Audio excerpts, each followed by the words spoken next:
नमस्कार दोस्तों, आज मैं आपसे कुछ अपनी बातें शेयर करने वाली हूँ। खासकर मेरी जो बातें हैं वो अलीगढ़ रेलवे स्टेशन के ऊपर है। वो इसलिए कि आज काफ़ी सालों बाद मैंने ट्रेन का सफ़र किया दिल्ली से अलीगढ़ का, और मुझे 25 साल पुरानी बातें याद आ गई, क्योंकि मेरी शादी अलीगढ़ में हुई थी और मैं अक्सर ट्रेन से आया जाया करती थी।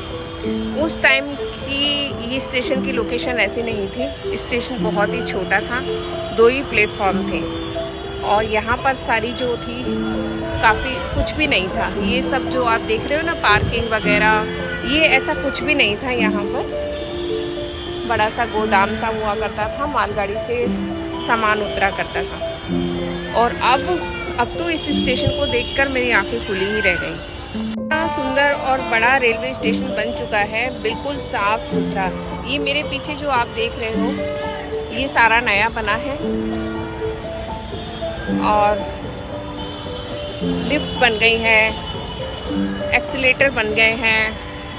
बहुत सारी सुख सुविधाएं यहाँ अलीगढ़ के रेलवे स्टेशन पे नई बना दी गई हैं। मुझे देखकर बहुत अच्छा लगा और मेरा सफ़र भी बहुत अच्छा गया, क्योंकि मैं गोमती से आई हूँ। उसकी वीडियो ज़रूर देखना, मैंने गोमती ट्रेन की भी वीडियो बनाई है। जब मैं ट्रेन से उतरती थी तो यहाँ तक घूंघट करवा देते थे मेरे पति, और इसी रेलवे स्टेशन से अभी मेरा ससुराल कम से कम 20-25 किलोमीटर है, और यहीं से ही मुझे घूंघट करके आगे चलना पड़ता था।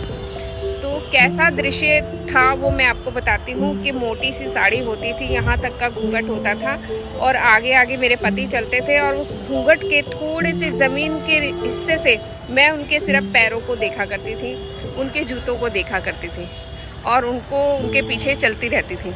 और मुझे पता है कितना डर लगता था, कहीं मैं खो ना जाऊँ भीड़ में, कहीं वो इधर उधर ना हो जाए तो मैं कहाँ ढूंढूंगी। कोई फ़ोन तो होते नहीं थे।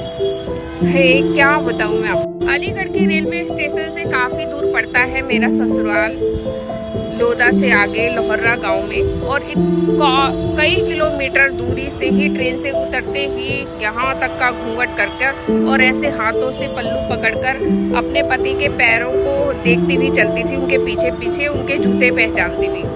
और बहुत डर लगता था कि कहीं मैं खो ना जाऊं। और उनके ही कदमों के पीछे पीछे चलते चलते फिर यहाँ से बाहर निकलकर हम लोग तांगे में बैठते थे। घोड़ा तांगे होते हैं ना, घोड़ा तांगे में बैठकर खैर अड्डे जाते थे। खैर अड्डे से बस में बैठते थे, लोधा वाली। फिर वहाँ से बस से उतरते थे हम लोधा, और लोधा से पैदल पैदल पैदल पैदल गांव जाकर पहुँचते थे। अगर मैं गोमती से दिल्ली से आती थी तो मुझे रात हो जाती थी, अंधेरा हो जाता था अपने ससुराल पहुँचते पहुँचते। वक्त के साथ साथ काफ़ी कुछ बदल गया, और बदली हुई तस्वीर आज आपके सामने है। जैसे अलीगढ़ रेलवे स्टेशन बदल गया, वैसे ही मैं भी बदल गई। आज वेस्टर्न कपड़ों में अलीगढ़ के रेलवे स्टेशन पे खड़ी हूँ बिना घूंघट के। मेरे लिए ये बहुत बड़ी बात है, और इतनी बिंदास होकर मैं आगे का सफ़र करूँगी और दिखाऊँगी आपको यहाँ की अलीगढ़ की खास चीज़ें, और आपको यहाँ की जो मेन मशहूर जगहें हैं उस जगहों के बारे में भी मैं आपको बताऊंगी। और अब मैं आगे कैसे जाऊंगी जहां मुझे पहुंचना है, अपने ससुराल। भाई ससुराल जब जाऊंगी तो मैं साड़ी पहन कर जाऊंगी, लेकिन मुझे पता है मेरा ससुराल बहुत दूर है, और अब ऐसी कोई बात नहीं है जो आज से 30 साल पहले हुआ करती थी। मेरे ससुराल में भी आजकल की बहुएं बहुत बदल गई हैं, सब वेस्टर्न कपड़े पहनने लगी हैं। तो मैं तो शुरू से दिल्ली की हूँ। तो चलिए, ये था मेरा छोटा सा किस्सा अलीगढ़ का। आपको कैसा लगा ज़रूर बताना।